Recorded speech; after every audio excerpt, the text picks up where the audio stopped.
Hey folks, welcome back to the channel.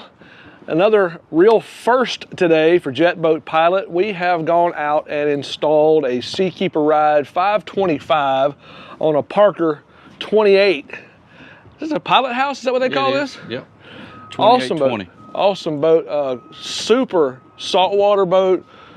Offshore fishing, inshore fishing, fish slayer. My friend Marty here wanted a Seakeeper for his boat.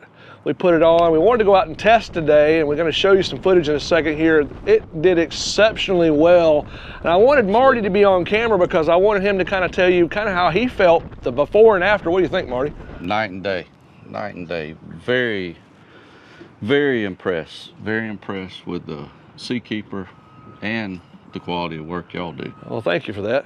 Yep. I appreciate it. We've done a lot of jet boat work. We haven't ventured into more of a traditional outboard power type boats, but we do it all. So it was good to get our hands on something new like Absolutely. this. I wanted to hear from Marty because Marty had been running regular tabs and the normal adjustments. You got to make constant adjustments and things. And I wanted to see. Always adjust. This eliminates that. It is. Yeah. If you hit the auto button and just let it do its thing. Take my sons out. Yeah. Get out the pass.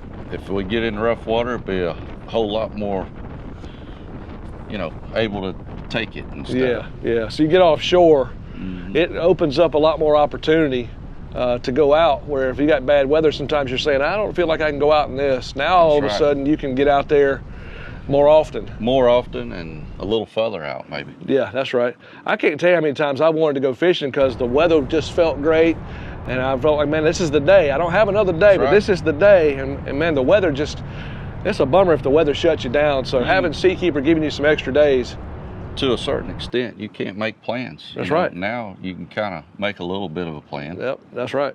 We were out cruising today and got into some rough stuff. And at one point, we had the system turned off, and all of a sudden I hear Marty go, ugh, turn it back on. Turn it on. He's paying the price. Yeah. So anyway, well, we wanted to show you this today. This boat has really immensely been helped by the Seakeeper Ride. If you've got questions at all about Seakeeper Ride for your boat, be glad to answer those questions for you. Just comment below. We can connect with you that way. And by the way, if you enjoyed watching this video, check this one out.